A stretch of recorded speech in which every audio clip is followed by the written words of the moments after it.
Livro de Tiago, capítulo 5. O versículo que eu quero guardar com os irmãos antes de adentrarmos a mensagem é um versículo que faz parte de uma compilação de algumas perícopes, onde Tiago exorta algumas atitudes cristãs com relação a uns aos outros.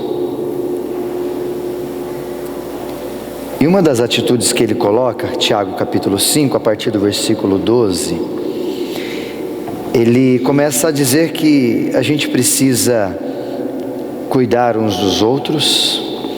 Se alguém está sofrendo, façam orações. Se alguém está alegre, cante louvores. Está alguém entre vós doente, chame os presbíteros da igreja e faça oração sobre eles, porque a oração da fé salvará o enfermo, e o Senhor o levantará, e se houver cometido pecado, ser-lhe-ão perdoados. Mas chega no versículo 16, ele fala, nos dá um desafio, um conselho que nós raramente praticamos. Todo o restante a gente gosta, a gente ouve, a gente assimila, mas esse último, 16, eu creio que a gente tem dificuldade. Quando ele diz: confessai os vossos pecados. Para quem? Uns aos outros. E por que ele pede isso? Confessai os vossos pecados uns aos outros e orai uns pelos outros. Para o quê? Serdes curados. Às vezes nós confessamos o nosso pecado a Deus somente, quando deveríamos confessar o nosso pecado às pessoas das quais nós magoamos. Deus nos perdoa, mas nós não somos curados, somos só perdoados.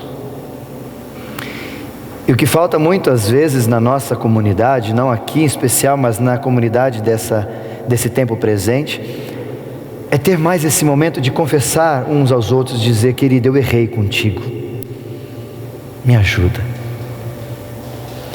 Ou talvez abrir o coração e liberar perdão para as pessoas que nos magoam, que nos tiram do sério, que nos chateiam outra hora. Por isso eu queria que você, em alguns instantes de oração, de introspecção, à medida que você tem se utilizado desse conselho de Tiago, confessar os pecados uns aos outros, como você tem vivido isso? Compartilhado disso com as pessoas que você anda ou as pessoas da própria comunidade? É a palavra do Senhor nos orientando: confessai os vossos pecados uns aos outros e orai uns pelos outros para serdes curado. Feche teus olhos, alguns instantes de oração silenciosa, depois estaremos quebrando o silêncio com uma oração ao nosso Deus.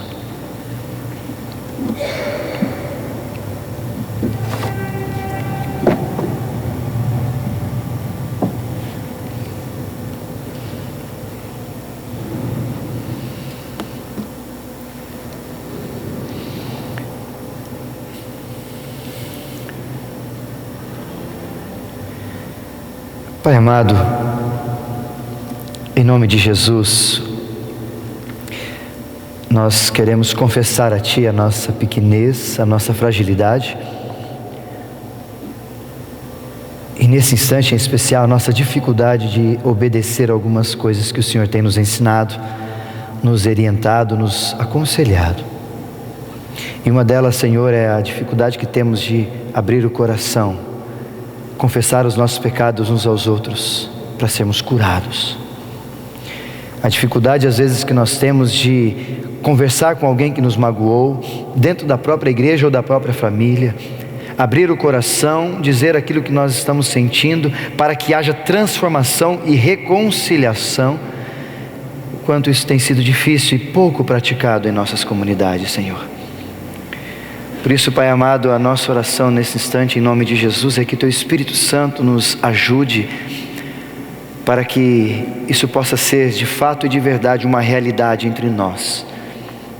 Como a Tua própria palavra nos ensina na pessoa do apóstolo Paulo, quando fomos tomar a ceia, que ali lembrarmos que tivemos alguma coisa contra alguém, que possamos nos examinar, que esse examinar possa fazer com que saiamos do nosso lugar, fazer com que durante a semana possamos relacionarmos com as outras pessoas das quais não estamos mais, a fim de reaver, de reatar aquele compromisso, aquele amor que outrora nós tínhamos. E assim, Senhor, sermos curados das enfermidades que talvez estão amalgamando cada um de nós, carcomendo-nos por dentro, fazendo com que os nossos ossos, fazendo com que todo o nosso interior comece a deteriorar em função do pecado confessado ou do pecado não confessado, de doenças que ainda permeiam dentro de nós. Sustenta a tua igreja, Senhor. Ajuda-nos a liberar perdão também. Ajuda-nos a olhar para as pessoas e liberar perdão, não por elas, mas porque o Senhor já nos perdoou. Porque o Senhor já nos perdoou. E assim possamos cumprir aquilo que nós oramos sempre. Perdoa os nossos pecados, assim como da mesma maneira que nós perdoamos a quem nos tem ofendido. Desta feita, Senhor, queremos pedir que o Teu Espírito Santo nos ensine, nos ajude a não pecar mais, mas nos ensine a sermos curados como comunidade, confessando os nossos pecados uns aos outros. É em nome de Jesus, o nosso Senhor e Salvador, que oramos e agradecemos. Amém, Pai. Amém. Esses dias que nós estamos vivendo têm sido dias bem difíceis, né? Pelo menos para mim, que acompanho aí um pouco a internet. Eu acho que todos vocês, os telejornais, todas as informações que estão chegando, e já não bastasse a crise que nós estamos vivendo no país, algumas coisas ainda parece que acumulam e vão acontecendo, ou eu não sei se é o momento que está acontecendo que elas aparecem mais, né? Por exemplo, alguns dias atrás, no Rio de Janeiro, houve um estupro. 30 homens estupraram uma menina. Vocês lembram disso? Viram isso na internet? Nas redes sociais? Na televisão? Se foi, como foi, se foi querendo ou não querendo, a questão não é essa. Mas uma criança, um adolescente, sofreu abusos das quais nós não desejamos para ninguém. Nem para um animal, quanto menos para um ser humano.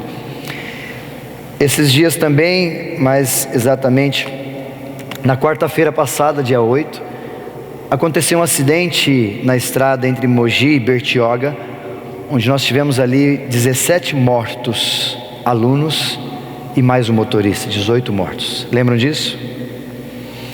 Aquilo me chocou bastante porque tanto a minha esposa quanto eu, quando morávamos em Botucatu, nós viajávamos para Bauru quase todos os dias, ela todos os dias e eu quase todos os dias. Pegávamos os ônibus às 5h30, ônibus fretado, e íamos para Bauru na faculdade, ficávamos lá na faculdade e voltávamos, chegávamos em casa 1h, 1h15, 1h30 da manhã, depende do dia, todo dia. Eu 3 vezes por semana e ela todos os dias. E graças a Deus não sofremos nenhum acidente em todo o tempo. Ela ficou 6 anos, eu fiquei 4. Em todo o tempo não sofremos acidente. E esse acidente em Bertioga foi um acidente de um ônibus igual ao que eu viajava, de estudantes que estavam indo, voltando da faculdade.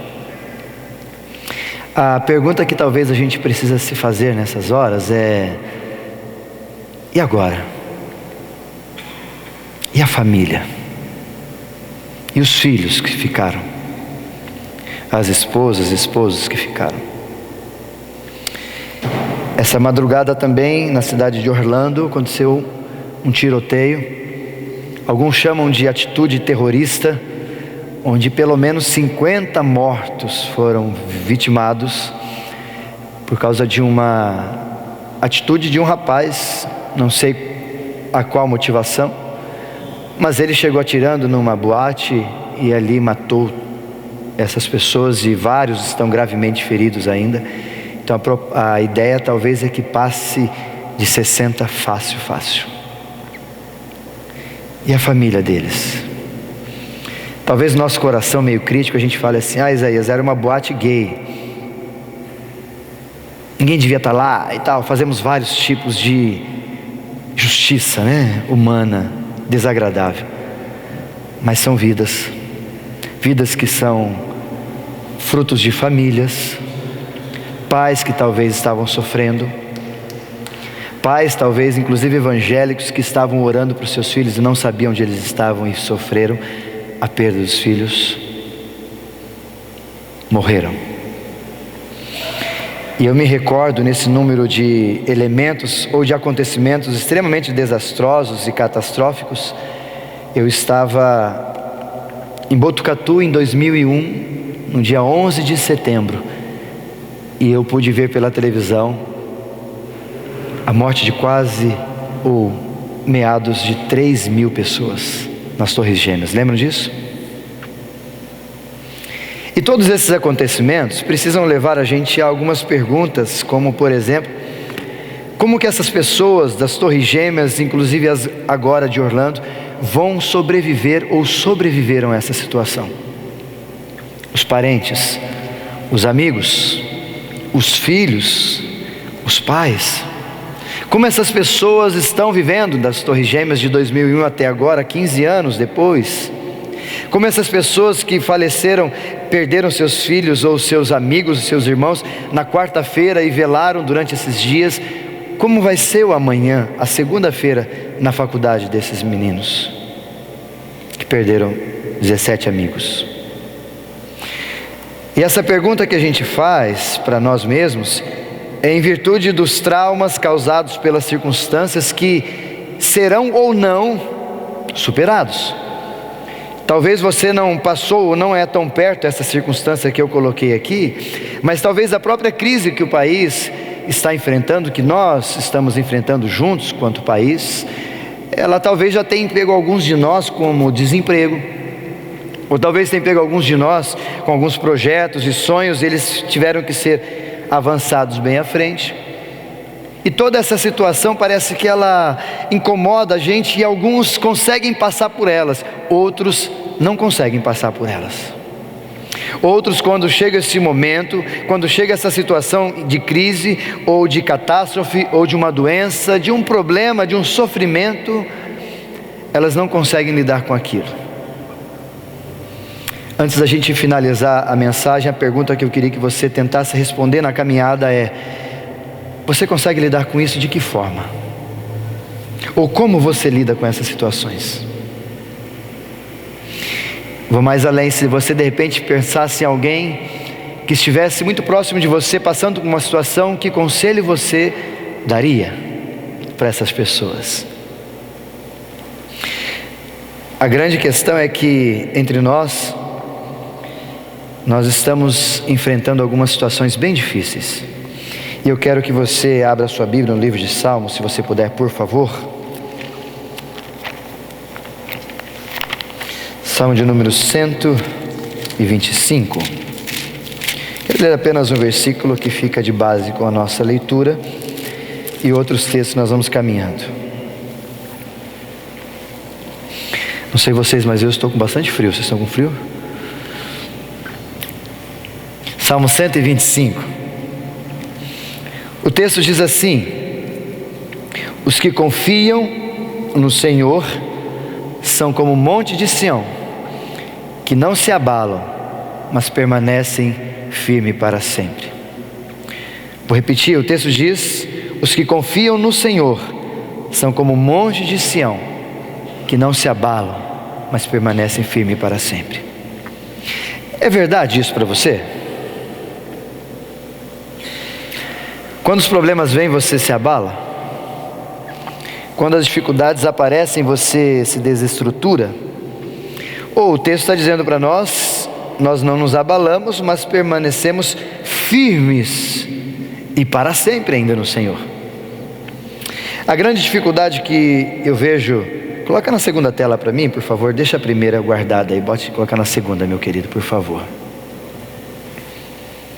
Vê se nós vamos ajudar. Isso, obrigado. A grande questão que eu queria que vocês pensassem é que nós estamos recheados de pessoas aqui nesse momento, nessa comunidade, na nossa igreja, 3 tipos de pessoas. Primeiro, pode passar por favor, as que estão sofrendo algum tipo de sofrimento. Isso é fato. Talvez alguns de vocês estão pensando, sofrendo, angustiados por causa de uma doença, ou porque essa semana passada, ou algumas semanas atrás, ou está para vir alguma semana um exame, e está sofrendo por causa disso, porque uma doença está te arrolando, e você está incomodado, angustiado, e esse sofrimento está pertinho de você, como o frio está bem dentro de mim. Ou talvez é um luto, ou talvez um desemprego, ou talvez um conflito familiar, ou até mesmo uma situação financeira. Mas o fato é que dentre nós aqui existem pessoas que estão enfrentando algum tipo de sofrimento. Isso é fato. A segunda forma também, o segundo tipo de pessoa que está aqui dentro, pode passar por favor, é as que já passaram por um sofrimento. Talvez as pessoas que têm um pouco mais de experiência, na sua idade, no seu tempo, podem dizer isso com mais tranquilidade. Já passei por muitas complicações, muitos motivos ruins, muitas situações complicadas, já passei por tudo isso. Já enfrentaram problemas gigantescos, mas a grande questão é que muitas vezes essas pessoas que já passaram, e talvez você é um desses, deixou para trás, deixou na história algum pedacinho da gente. Como por exemplo, alguém às vezes deixou para trás uma esperança, por causa de um momento, por causa de um problema, e você naquela situação perdeu as esperanças com tudo e com todos. Como talvez um exemplo disso seria um casamento. Já não está mais casado e para casar de novo, não, isso não é mais para mim, não quero, não dá, tive várias desilusões e não quero mais isso. Infelizmente as pessoas que às vezes já passaram por sofrimentos, às vezes elas acabam perdendo alguma coisa no meio desse sofrimento, e vão deixando, conforme a vida vai trazendo para nós esse sofrimento, um pedacinho delas vai se perdendo na caminhada da vida. Alguns talvez perderam até mesmo a intimidade com Deus. Talvez alguns, por se frustrarem com Deus, ou algum instante da vida acharam que Deus ia fazer e de repente Deus não fez o que Ele queria que Deus fizesse, se frustrou com Deus, parou, decepcionou e não é mais como era antigamente com Deus. Perdeu um pouquinho a alegria da salvação. Ou talvez o terceiro tipo de pessoa é o que você se encaixa, é os que ainda vão passar pelo sofrimento. Gostaria eu de dizê-lo a todos vocês que a partir de hoje, quem levantar as mãos aqui, nós vamos orar, eu, pastor Guto, e você vai ter todos os sofrimentos futuros retirados da sua vida. Gostaria. Eu seria o primeiro a levantar a mão. Ora por mim, Guto, para nós orar pelos irmãos. Mas não dá. Você que é jovem, você que é novo ainda, você vai sofrer. O louco, isso é maldição? Não, isso é fato e realidade. E a grande situação é que é uma verdade sobre a vida, de que todos nós vamos ter momentos difíceis e vamos passar por momentos difíceis. Não tem como negar isso, não dá para negar. Como um dia desses uma pessoa disse para mim: mas se eu não quiser mais ter momentos difíceis, o que eu faço? Eu faço uma oração por você. Ah, é aquela que tira todos os problemas? E isso. Aí ele começou: mas acaba com tudo assim mesmo, não tem mais nada. Ah, mas é bom? É. Que oração é essa? Eu falei: ajoelha aqui que nós vamos orar. A oração para Deus fazer um derrame, dar um derrame, um AVC em você, para você subir aos céus, né? Porque você não quer mais ter problema, então você não quer mais viver. Você quer morrer, então vamos pedir para Deus te levar agora. O que você acha? Não foi desse tipo de oração que eu estou querendo. Eu falei: meu irmão, então não dá para orar de outro jeito. Ou você vai viver com problemas e ter problemas, ou você não vive mais.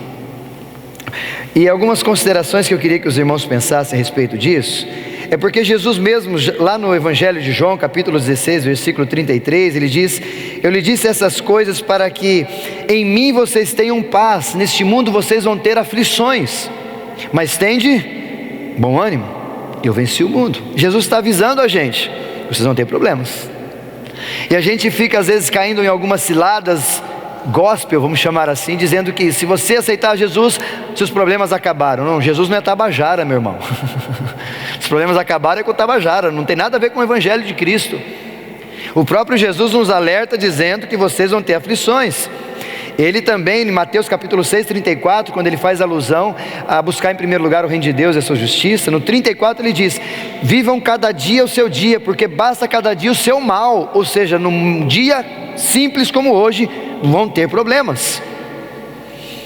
O apóstolo Paulo também nos ensina, em Efésios capítulo 6, versículo 13, quando ele nos sugere, do 10 ao 20, a se armar, a colocar toda a armadura de Deus para enfrentar o dia mau, e ao enfrentá-lo, resistindo-o, possamos permanecer inabaláveis. Por quê? Porque nós vamos ter dias difíceis. Apóstolo Pedro também, o que eu mais gosto desse texto, 1 Pedro capítulo 4, versículo 12, quando ele diz assim: amados, em Pedro, amados, não fiquem preocupados ou achando que é alguma coisa nova vocês terem dificuldades, porque isso faz parte da vida.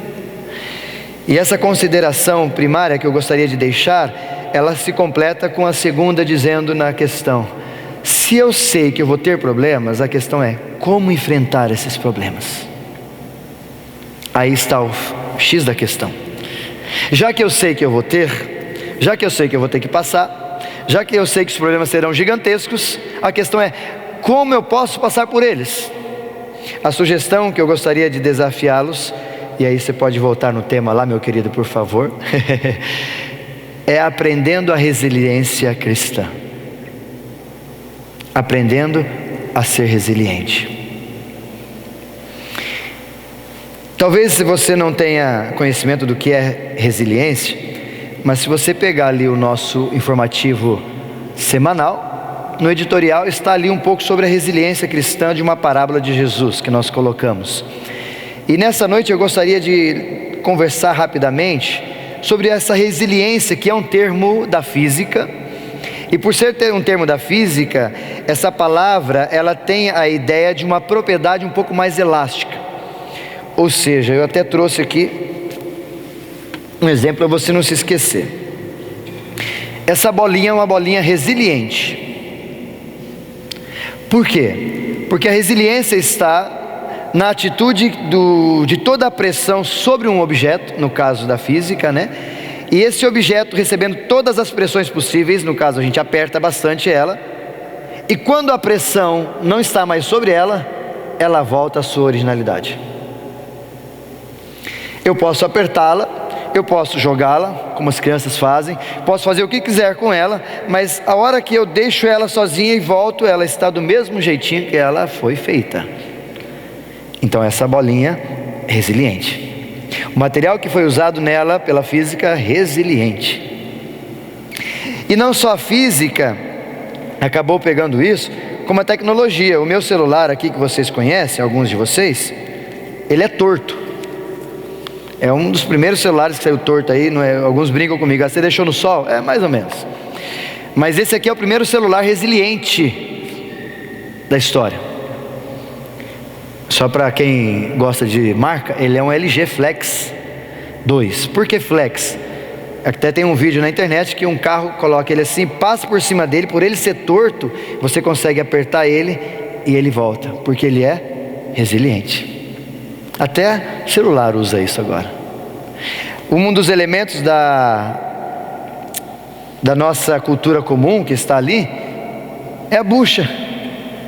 A bucha de lavar carro, lavar louça, tudo é um objeto resiliente, porque conforme você aperta ele, porque você está usando para esfregar tal, apertou, tirou a água, tudo, deixou ele em cima da pia, ele volta ao normal, salvo os desgastes que ele vai tendo, que a gente vai exagerando, né? Mas ele volta ao normal. Ou por último, talvez aquele exemplo que nós temos de uma vara, salto com vara. Aquela vara é um elemento da física muito resistente por ser resiliente. A hora que a pessoa vai correndo, ela coloca lá e vai subir aquela vara assim, entorta, cede toda a pressão da pessoa, e a tendência é ela voltar. A hora que ela volta à estrutura normal, ela joga a pessoa por cima do obstáculo, ela cai do lado de lá. E a hora que você pega a vara do lado, do mesmo jeito que você pegou no começo. Isso é resiliência. E não só na física, mas a psicologia, ela pegou a resiliência e entendeu também que a resiliência é uma capacidade de resistir às adversidades, mantendo o equilíbrio emocional, o humor diante dos dramas existenciais. E a psicologia nos ajuda a entender que essa qualidade de resistência e perseverança do ser humano de frente às dificuldades é uma coisa que todos nós precisamos ou precisaríamos ter. E toda essa questão, você percebe que Jesus já falava de resiliência sem usar esse nome. Jesus era formidável, né? A psicologia foi buscar na física, a física foi buscar de algum lugar, mas mal sabiam eles que Jesus já ensinava sobre resiliência quando ele caminhava por aqui. E aí a questão é como ser resiliente então, como eu posso me tornar resiliente, como eu posso me tornar alguém que diante dos problemas que eu vou ter ou estou tendo, ao passar por eles, eu possa me voltar a ter a estrutura que eu tinha. Ou talvez aqueles que já passaram por problemas, como que eu posso ser resiliente ao ponto de não permitir que pedaços de mim vão se perdendo na minha história, porque eu não consegui dialogar com o sofrimento? Ou talvez aqueles que estão enfrentando problemas, como eu posso passar por esse problema hoje? Quando nós colocamos assim, algumas sugestões eu quero deixar para os irmãos com base bíblica. Agora você pode ir para o terceiro lá, meu querido. A primeira que eu gostaria que os irmãos guardassem, para se tornar um resiliente, a primeira dica é: confie no propósito de Deus para a sua vida. É complicado à primeira vista essa expressão, mas eu queria que você entendesse. Livro de Romanos, se você puder abrir, capítulo 8, queria que você abrisse a Bíblia também comigo, grife esse texto na sua Bíblia, Romanos capítulo 8, versículo 28. Por favor, não coloquei ali só para a gente não ler, eu queria que você lesse na sua Bíblia, tá? Para você mexer na Bíblia e riscar, quando precisar, vai estar aí. Porque de repente você, eu queria um texto, e aí cadê o data show para eu ler o texto? Não, se você tem Bíblia em casa, se ela estiver grifada, Deus vai te fazer lembrar, tá? Não vai precisar do data show, nem da Bia, do Gordo, de ninguém, né? Para lembrar o versículo. Então, Romanos 8, 28, esse texto diz assim: e sabemos que todas as coisas cooperam para o nosso bem, nós que amamos a Deus e nos encontramos nos seus planos. Numa outra versão, na sua talvez, sabemos que todas as coisas cooperam para o bem daqueles que são chamados segundo o seu propósito. A primeira coisa que eu queria que os irmãos pensassem é que em qualquer momento em sofrimento que você ou eu venhamos a ter ou enfrentar, Deus continua no controle. Deus continua no controle. Porque a gente tem a sensação de que quando a gente não está bem, quando as coisas estão fora do eixo ou fora do normal, nós temos a sensação de que Deus perdeu o controle da minha vida, de que Deus de alguma forma esqueceu de mim, e de que o que aconteceu, porque parece que as coisas estavam indo tão bem e agora se perdeu. O que nós às vezes imaginamos é que nós sabemos que precisamos, nós entendemos que precisamos, mas o texto vem dizer para nós com muita tranquilidade, e sabemos que todas as coisas cooperam, inclusive as coisas ruins, inclusive os sofrimentos, cooperam para o nosso bem. E é difícil demais a gente entender isso, porque a questão não é saber o porquê, mas sim saber que tem propósito divino nesse sofrimento. Você sabia disso? Você está sofrendo? Tem propósito divino. Está com dificuldade? Tem propósito divino. A grande questão é que nós não compreendemos assim, não queremos muitas vezes compreender assim. Eu gosto de um livro que a minha esposa adquiriu no mestrado dela, e eu pude ler algumas partes e pude tirar algumas coisas dele, que é um livro Em Busca de Sentido, do Viktor Frankl. É um psicólogo, é um dos 3 grandes nomes da escola vienense, juntamente com Freud e Adler na psiquiatria. E esse homem, ele viveu 3 anos no campo de concentração nazista, né? No campo onde o exército nazista o fez prisioneiro, e poucos sobreviveram, inclusive Victor. E ele lançou esse livro, depois de ele ter saído desse campo de concentração, ele desenvolveu uma linha de terapia que é chamada de logoterapia. Alguns talvez já conhecem ou já ouviram falar disso, que é a terapia do sentido. E o conceito dessa terapia é entender que algo pode nos ajudar quando a gente sabe para que o sofrimento está acontecendo. E eu separei algumas frases aqui dele, e uma delas não é nem dele tão somente, mas é de Nietzsche, para você entender que todo mundo no final cai em Jesus. Ele dizia assim: se é que a vida tem sentido, também o sofrimento o terá. Se é que a vida tem sentido, também o sofrimento o terá. Uma outra frase que eu gosto demais dele, que diz assim, essa de Nietzsche em esse especial: quem tem por que viver, aguenta quase todo com.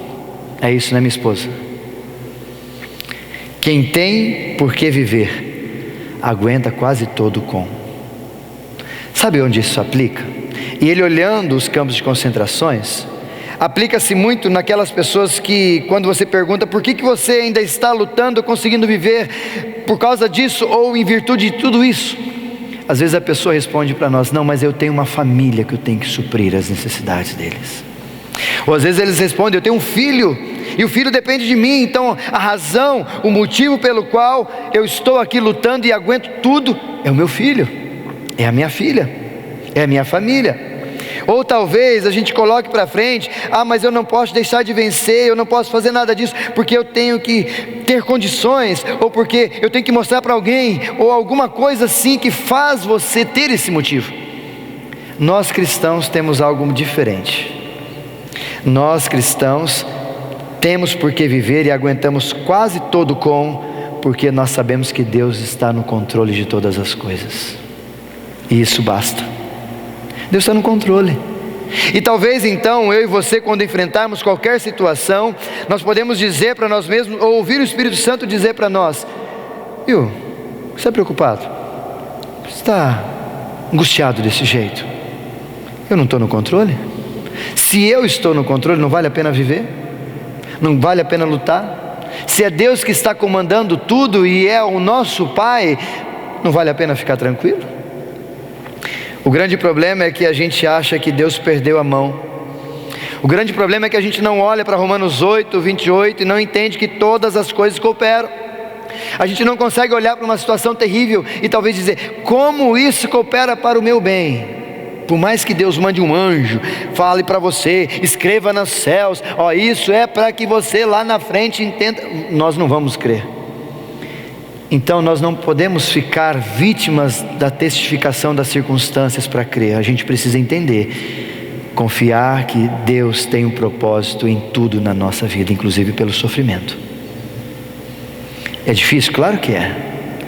Por isso talvez a nossa oração é em confiar em Deus e pedir para Deus: Senhor, me ajuda a aprender e entender que os propósitos da minha vida, sendo do Senhor, elas sempre reservam algo maior para mim. O Senhor tem controle de tudo, inclusive dos sofrimentos. Mas não somente assim a gente aprende. Confie no propósito de Deus para a sua vida, para você ser resiliente. A segunda dica que eu quero lhe deixar, por favor: tenha certeza que todo sofrimento tem um fim. O livro de Salmo, capítulo 30, abra sua Bíblia mais uma vez também nesse texto, também precisa ficar grifado. Salmo número 30, ele nos ajuda a compreender essa segunda dica: tenha certeza que todo sofrimento tem um fim. Versículo de número 5, talvez você já conhece ele tranquilamente, decor, a segunda parte do versículo: o choro pode durar uma noite, mas a alegria vem pela manhã. O texto é bem claro, a segunda parte dele: o choro pode persistir, pode durar, pode até ir uma noite, mas ao romper da aurora, mas pela manhã, aparece a alegria. Esse texto nos ajuda a ser resiliente na perspectiva de que nos mostra que o sofrimento, o choro ou o momento difícil tem final.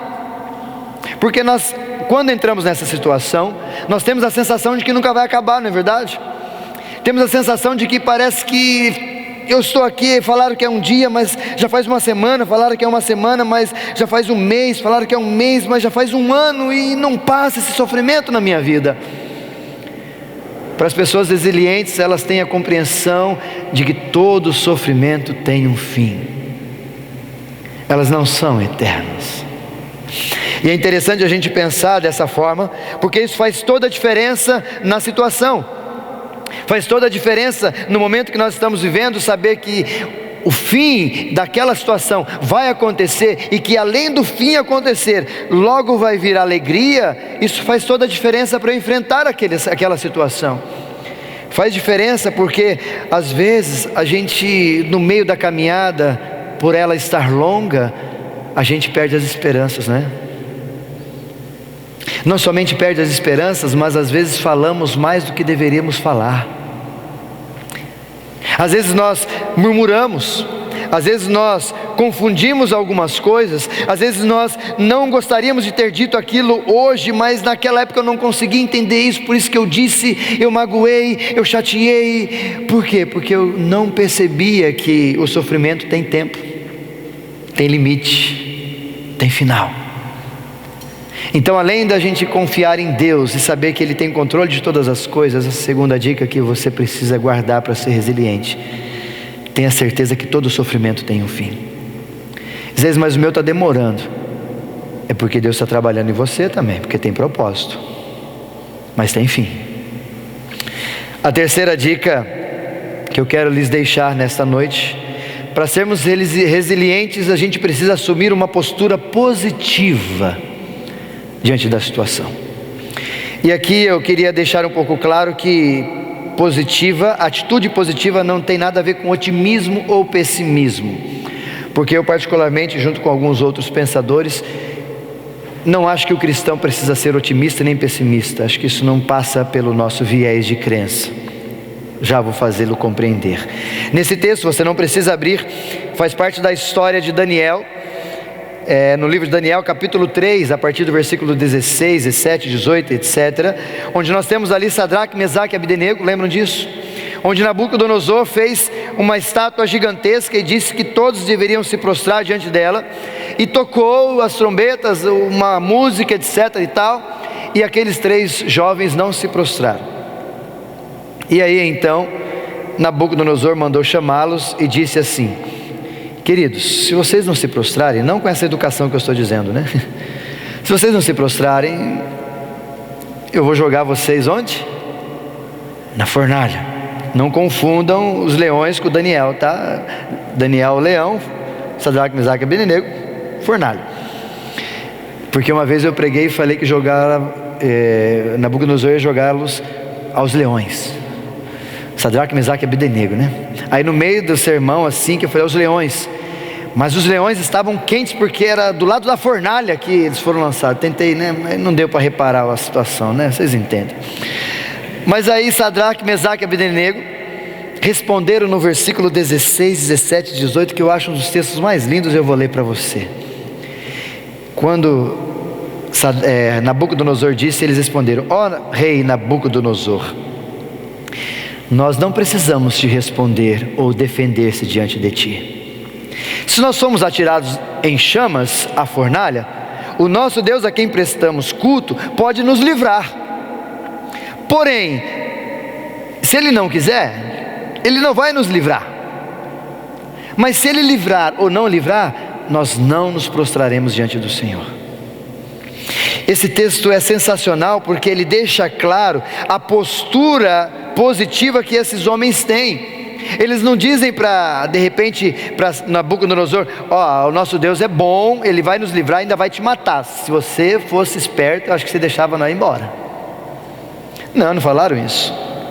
Eles disseram bem tranquilo, como a música que a gente ouviu hoje na escola dominical: se Deus fizer, Ele é Deus. Se Ele não fizer, não nos tirar, Ele continua sendo Deus.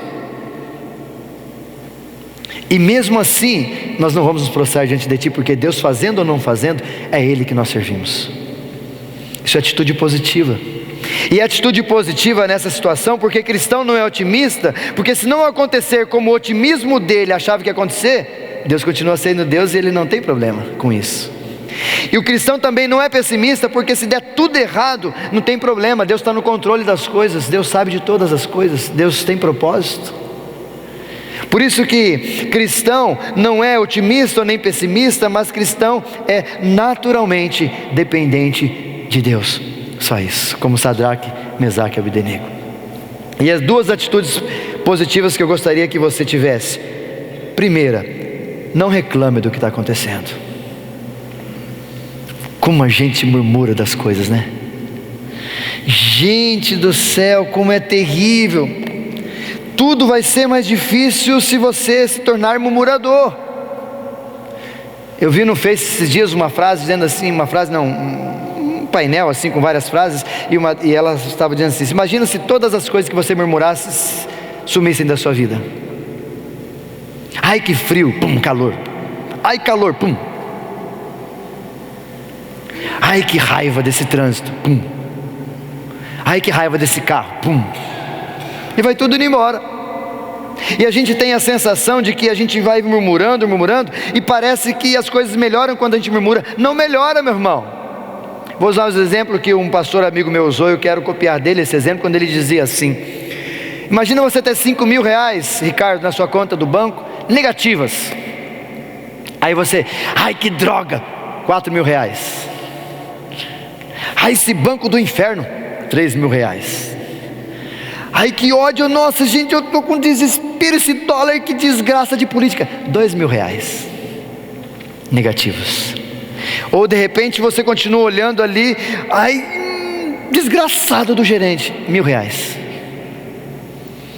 Aí por último você olha assim, né? Capeta do inferno, 1.000 reais positivo. É assim que funciona? Não funciona assim. Murmuração não leva, não ajuda, não faz nada, não faz efeito nenhum. E infelizmente essa murmuração, esse ato nosso de ficar murmurando, é uma coisa terrível, ruim e muito comum nos tempos de hoje. Como as pessoas reclamam de tudo, de todas, e quando está no sofrimento, só não batem e não agridam a Deus, porque Deus está longe. Porque talvez estivesse perto, a gente até batia nele, falasse: ó, o senhor está precisando aprender umas coisas, vem cá. Esse pastor que eu gosto muito, converso com ele sempre, a gente tem um carinho, gosto de ouvi-lo também, ler os livros dele. Num dos livros, Caminho da Excelência, do pastor Marcelo, ele faz menção da enfermidade da alma. Compartilhei esses dias com minha esposa sobre isso, e ele cita 3 enfermidades da alma. A primeira doença limitadora, que é a cegueira. No caso da alma é a estupidez, é a ignorância do indivíduo, que ele se limita. A doença degenerativa, como um câncer, no caso é o rancor, a raiva dentro do indivíduo, da alma. E a terceira é a doença infecto-contagiosa, como o ebola, que é mencionado no livro. E como a alma, a ingratidão. Infecto-contagiosa. E essa questão, a ingratidão, ele cita que ela é contagiosa, porque cedo ou tarde nós vamos nos tornar ingratos, como o indivíduo ao nosso lado é ingrato. A gente vive com gente murmuradora, nós vamos conviver com murmuradores, nós vamos nos tornar murmuradores já se a gente não tiver uma postura diferente, positiva. Tanto que para você tratar do vírus ebola, o que você faz com o indivíduo? Isola. O que você faz com o murmurador? Sai de perto dele. Até porque não é nem um pouquinho agradável ficar do lado de gente que só fica reclamando, né? Seja bem honesto, né? Você que é reclamão e as pessoas estão se afastando, descobriu por quê? Tu é um chato, tu é um xarope. As pessoas não aguentam mais o seu lamúrio. Só reclama da vida. E atitude, as coisas não vão melhorar, e pior, elas não vão melhorar, vão continuar do jeito que estão, e você vai piorar, porque você é um murmurador, um reclamador. Você conhece a história do povo de Israel, não conhece? E o que eu faço com a murmuração então, Isaías? A segunda dica de postura, de atitude é: agradeça pelo que está acontecendo. Como assim, Isaías? Agradeça. Eu sei que é difícil, mas agradeça. A palavra de Deus, no livro de 1 Tessalonicenses, capítulo 5, 18, diz: deem graças em todas as circunstâncias, pois essa é a vontade de Deus para vocês em Cristo Jesus. Você está querendo dizer, Isaías, então, que quando eu tiver abrir um exame e doença ali grave, câncer, o que eu faço? Agradeça a Deus. É isso que o texto está dizendo. É difícil? Claro que é. Claro que é. Ouvi o testemunho de uma irmã esses dias que ela dizia num artigo, ela recebeu a informação que tinha um câncer e a oração dela era assim: Senhor, me ajuda a ser um instrumento nas suas mãos mesmo sendo cancerígeno. É isso o termo, né? Cancerígeno, né? Que oração, né? Ela não pediu para Deus tirar o câncer, ela não pediu para Deus curá-la. Deus podia, Deus pode, faz, mas no coração dela o intento era: Senhor, me ajude a continuar sendo instrumento nas tuas mãos mesmo sendo doente. Isso é assumir uma postura positiva diante de qualquer situação. Ou talvez, como nós cantamos e semana passada foi mencionado, ainda que a figueira não floresça, ainda que a vide não dê o seu fruto, todavia eu me alegrarei no Deus da minha salvação. E para a gente concluir, a quarta e última atitude que eu gostaria de desafiá-los para que você possa se tornar resiliente diante dos sofrimentos da vida, está em Gálatas capítulo 6, versículo de número 2, se você puder abrir, Gálatas capítulo 6, versículo de número 2, o último texto que nós vamos ler. O texto diz assim: partilhem uns com os outros o peso das vossas dificuldades, e assim cumprirão o mandamento de Cristo. A quarta e última dica que eu gostaria de desafiá-los é, diante do sofrimento da vida, para se tornar resiliente, não perder coisas da vida por causa deles e passar por eles, e mantendo quem você é. Nunca ande sozinho. Essa expressão de não andar sozinho que Paulo nos ajuda aqui, é que quando nós andamos sozinhos, nós não vamos muito longe. Carregar as cargas uns dos outros é compartilhar da nossa dor, da nossa dificuldade com as pessoas que nós amamos. E ao compartilhar com essas pessoas que nós estamos sofrendo, essas pessoas serão instrumentos de Deus para nos abençoar. E aqui eu abro um parênteses para nos alertar a igreja. Nós temos um instrumento, uma ferramenta disso na igreja: os pequenos grupos. São ambientes dos quais você participa, ou você que ainda não participou. Ali você pode abrir o coração, ali você pode chorar, ali você pode dizer o que está acontecendo e dizer: gente, está feia a coisa, e as pessoas ali vão te ajudar a carregar o fardo, vão te ajudar a passar pelo sofrimento, vão te ajudar nessa situação. O grande problema é que às vezes nós não queremos compartilhar das nossas dificuldades, porque as pessoas vão caçoar de nós, porque as pessoas vão achar que nós somos fracos. E eu queria lhe dar algumas dicas rapidamente. Primeiro, abra o coração para pessoas que ouvem Deus e falam de Deus. Não abre o coração para qualquer um, não. Não abre o coração no Facebook, não, meu irmão. Estou sofrendo, não estou bem hoje. Parece que quer confete para todo mundo ficar ali dando comentário. O que aconteceu? Fala para nós. Para, irmão, rede social não é para isso. Liga para o irmão, liga para uma irmã, vem na igreja, conversa com alguém que ouve, fala com Deus. Meu irmão, eu preciso de oração. Vem aqui, nós vamos orar juntos. A segunda, fique do lado de pessoas que amam a Deus acima de todas as coisas. Porque às vezes nós ouvimos, e Salmo de número 1 nos ajuda a pensar assim, né? Ouvimos conselhos dos ímpios, assentamos as rodas dos ímpios e queremos ficar ali. A sugestão para você não andar sozinho é andar do lado de gente que anda e ouve e fala com Deus. Caso contrário, elas não vão nos ajudar e vão nos atrapalhar. E nos pequenos grupos da nossa igreja, nós temos ali família de Deus, pessoas que estão orando e que estão nos ajudando e nos estruturando nessa situação. Mas infelizmente muitos de vocês aqui talvez estão sozinhos, sofrendo sozinhos a semana, porque não consegue se encostar, ou não consegue se escorar, ou não consegue olhar para ninguém e falar: poxa, quem pode me ajudar? Os pequenos grupos espalhados por toda a semana e por toda a cidade estão aí para te ajudar, para te abençoar. Por isso eu quero concluir, queridos, e desafiar a você e a mim para que tornemos-nos resilientes, para que eu e você peguemos essa expressão da física, da psicologia, do próprio Jesus e atamos no nosso coração, porque os sofrimentos vão continuar. Se você está passando por sofrimento, não se esqueça, Deus tem um propósito para tudo isso na sua vida. Tenha certeza de que todo sofrimento tem fim, inclusive esse que você está passando. Assuma uma postura positiva.